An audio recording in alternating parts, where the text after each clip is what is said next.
Pemirsa KPK melakukan operasi tangkap tangan di Kabupaten Musi Banyu Asin, Sumatera Selatan. Tim KPK mengamankan beberapa pihak terkait dengan dugaan tindak pidana korupsi pengadaan proyek infrastruktur. Berdasarkan informasi kepala daerah yang diamankan merupakan Bupati Musi Banyu Asin Dodi Reza Alex Nurdin yang merupakan anak mantan Gubernur Sumatera Selatan.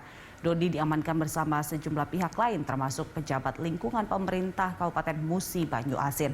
Saat ini KPK masih menggali keterangan dari pihak yang diamankan untuk menggali informasi terkait dengan dugaan tindak pidana korupsi pengadaan proyek infrastruktur.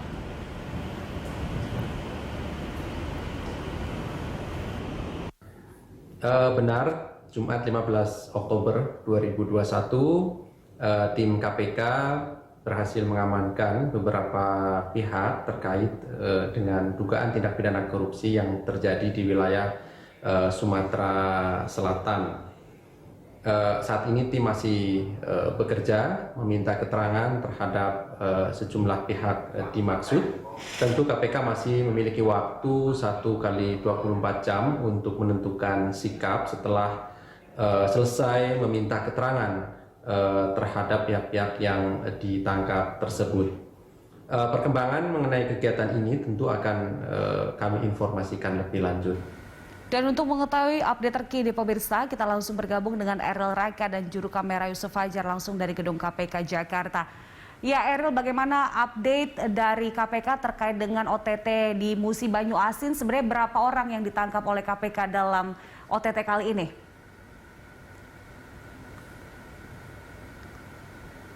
Lita, memang sangat disayangkan bahwa Komisi Pemberantasan Korupsi atau KPK kembali melakukan operasi tangkap tangan dan di mana ini menyeret kepala daerah yaitu Bupati Musi Banyu Asin Dodi Reza Alex Nurdin yang saat ini sudah berada di Gedung Merah Putih KPK Jakarta Selatan.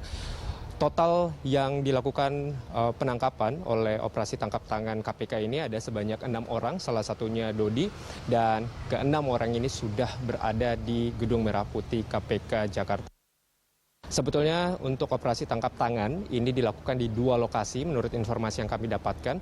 Yang pertama adalah di Jakarta di saat Dodi dilakukan penangkapan oleh KPK, sementara 5 orang lainnya ini dilakukan penangkapan operasi tangkap tangan di kawasan Musi Banyu Asin. Kelima orang yang ditangkap oleh KPK ini sebetulnya sudah dilakukan pemeriksaan sebelumnya di Kejaksaan Tinggi Sumatera Selatan.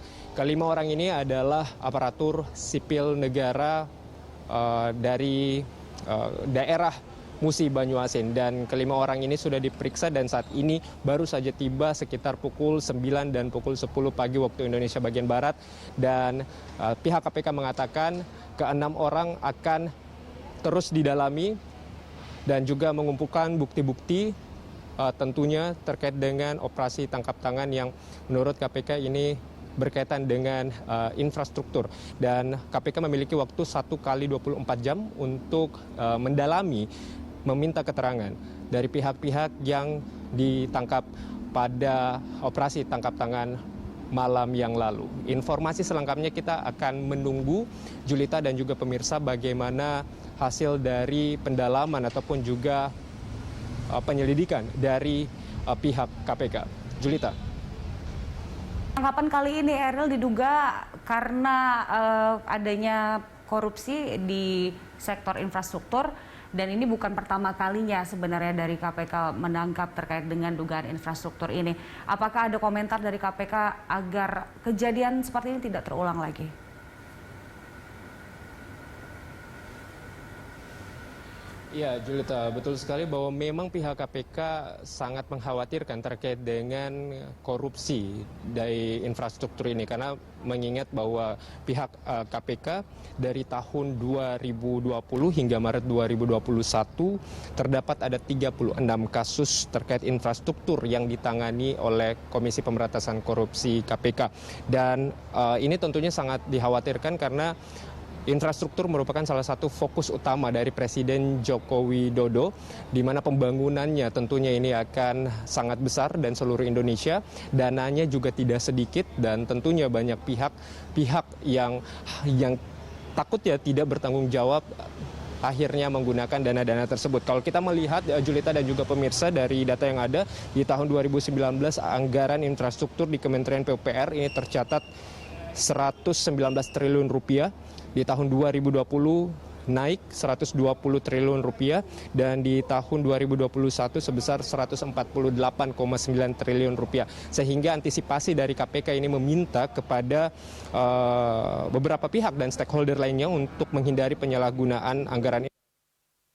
Kementerian Pekerjaan Umum dan Perumahan Rakyat atau PUPR harus membentuk tim whistleblower yang bertanggung jawab langsung kepada Menteri PUPR. Menurut KPK, tim ini akan bekerja secara senyap mengawasi setiap pembangunan infrastruktur yang dilakukan oleh jajaran di Kementerian PUPR. Kementerian PUPR diharapkan segera melakukan audit pada seluruh proyek infrastruktur yang telah dibangun. Sehingga ini sangat penting sebagai bahan evaluasi sekaligus memperoleh bukti secara objektif mengenai efisiensi pembangunan infrastruktur yang telah dilakukan oleh Kementerian PUPR. Demikian, Julita. Baik, Errol, terima kasih untuk informasinya siang ini. Selamat bertugas kembali. Pemirsa, laporan dari Errol Raka dan juru kamera Yusuf Fajar langsung dari gedung KPK Jakarta.